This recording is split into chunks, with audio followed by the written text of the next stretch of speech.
Hola, soy Natalia Cabrera y les doy la bienvenida Aquí a América, el espacio de France 24 para revisar en profundidad las noticias e historias de nuestro continente. Esto es lo que veremos hoy. Apenas un día después de asumir como presidente del Perú, Pedro Castillo enfrentó su primera crisis. El maestro de izquierda nombró a Guido Bellido como primer ministro. Se trata de un izquierdista radical que considera que en Cuba hay democracia, que Sendero Luminoso no es un grupo terrorista y a quien asociaciones LGBTIQ+ consideran homófobo, lo que ya despertó el rechazo del poderoso Congreso peruano. Y en Texas, el gobernador firmó una polémica ley en contra de los latinos, supuestamente para proteger a los tejanos del COVID-19. Una medida irónica, ya que su estado ha sido desde el inicio de la pandemia uno de los más laxos en cuanto a las restricciones contra el coronavirus.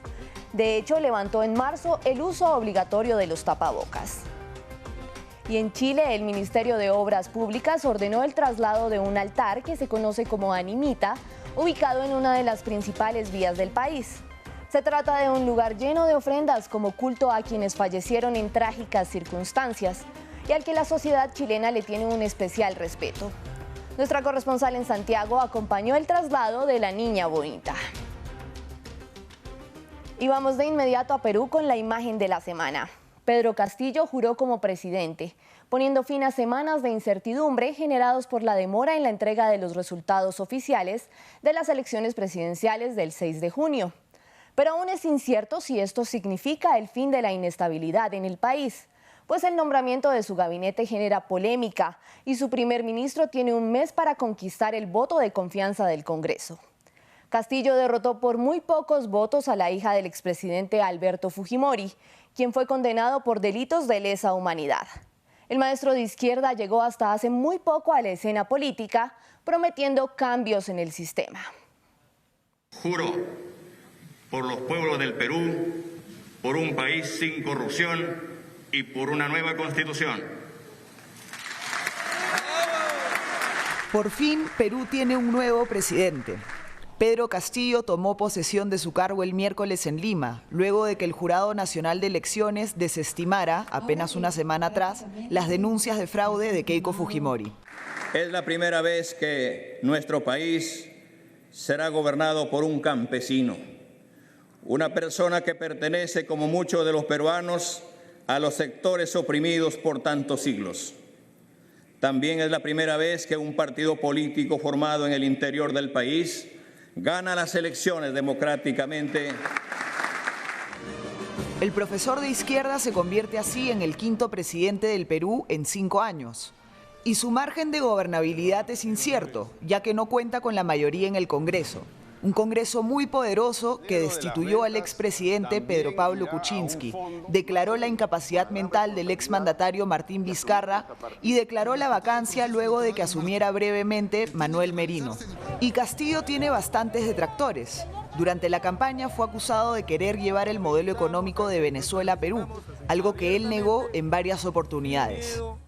Lamentablemente, durante la campaña electoral se ha tratado de asustar a la población con el cuento que queríamos expropiar los ahorros, las casas, los automóviles, las fábricas y otros bienes de propiedad de los ciudadanos, lo que es totalmente falso.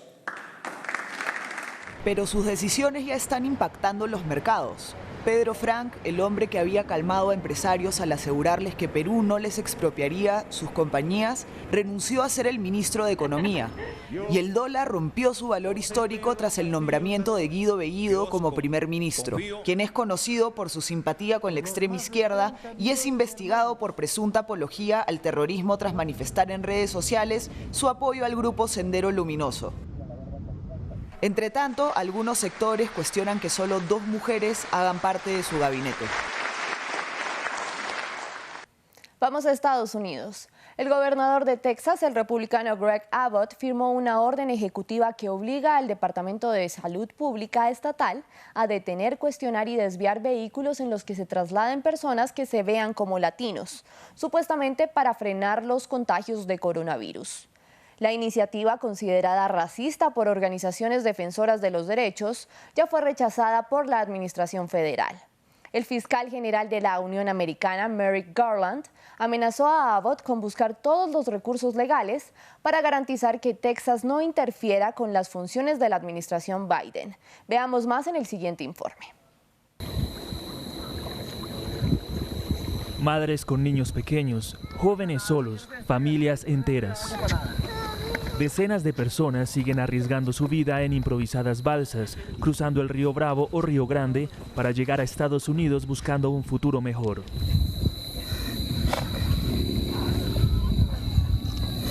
Esta familia llora al tocar el suelo de Roma, en Texas. No los detuvo la patrulla fronteriza, ni las reiteradas aclaraciones de la administración Biden de que la frontera no está abierta. Ni tampoco las medidas del gobernador de Texas, quien esta semana ordenó a funcionarios de la Guardia Nacional apoyar al Departamento de Salud Pública a detener, interrogar, hacer regresar e incluso tomar custodia de vehículos que transporten personas que parezcan latinos. Según él, la negativa del presidente Joe Biden a aplicar la ley no puede permitirse porque compromete la salud y seguridad de los tejanos contra el COVID-19. Una medida estricta si se compara con su decisión de marzo de 2021 de levantar la orden de usar mascarillas, mucho antes de la recomendación de los Centros para el Control de Enfermedades del país. Para esa fecha solo se había vacunado el 8% de la población del estado y cerca del 50% de los fallecimientos eran personas de origen hispano. Organizaciones defensoras de los derechos consideran la medida como racista. Esta es una clara militarización de Texas en contra de individuos, niños y familias por un gobernador que está fuera de control y que cree tener poder unilateral para hacer lo que quiera y violar los derechos civiles de la gente solamente por su apariencia o por sospecha. En julio pasado, Abbott también anunció que Texas construirá su propio muro fronterizo. Y sigamos con más información de Estados Unidos. Esta semana comenzó en el Congreso la investigación del asalto al Capitolio del 6 de enero por parte de seguidores del expresidente Donald Trump, en el que murieron 5 personas y al menos 140 policías resultaron heridos. Precisamente en la primera sesión, 4 policías entregaron su testimonio. Los agentes coincidieron en la necesidad de llegar a la cabeza detrás del asalto, en alusiones claras al expresidente Trump. Notaba que me faltaba el oxígeno. Me recuerdo diciéndome a mí mismo, así es como voy a morir, defendiendo esta entrada. Vamos a México. Los ciudadanos participan en una polémica consulta popular con la pregunta: ¿estás de acuerdo o no en que se lleven a cabo las acciones pertinentes con apego al marco constitucional y legal para emprender un proceso de esclarecimiento de las decisiones políticas tomadas en los años pasados por los actores políticos encaminado a garantizar la justicia y los derechos de las posibles víctimas? Fue convocada por el presidente Andrés Manuel López Obrador y es conocida como la consulta para juzgar a los expresidentes. Una consulta que, sin embargo, para algunos genera más preguntas que respuestas, ya que para que su resultado sea vinculante, debía participar al menos el 40% de las personas inscritas en el padrón electoral. Nuestro corresponsal Mario Carbonell recogió opiniones en la Ciudad de México. Para que la gente tenga la posibilidad de opinar en este respecto, se haga conciencia de que la corrupción ya no puede ser algo del día a día. Pues se me hace una tontería porque ningún presidente va a aceptar que robó a México o que lo saqueó y mucho menos lo va a regresar. Entonces es como que una pérdida de tiempo. Y vamos a hablar de las Animitas de Chile. Son una serie de obras de arte popular que se erigen en las vías del país austral como un recuerdo de los que se fueron trágica o tempranamente. Las Animitas nacieron en Chile en las apachetas, es decir, en las piedras acumuladas por los indígenas, con el fin de invocar protección sagrada en los caminos y para recordar a los fallecidos. Recientemente muchos han sido trasladados, pero como se trata de santuarios populares muy respetados, para hacerlo se debe pedir autorización a los familiares y hacerlo de forma muy cuidadosa. Nuestra corresponsal en Chile, Patricia Luna, nos cuenta la historia del traslado de una de las animitas más populares, la de Astrid. Todo un santuario en medio de una de las principales carreteras que conectan la capital chilena, Santiago, con la playa. Miles de ositos de peluche se han acumulado durante años en esta animita conocida como Astrid, la niña hermosa.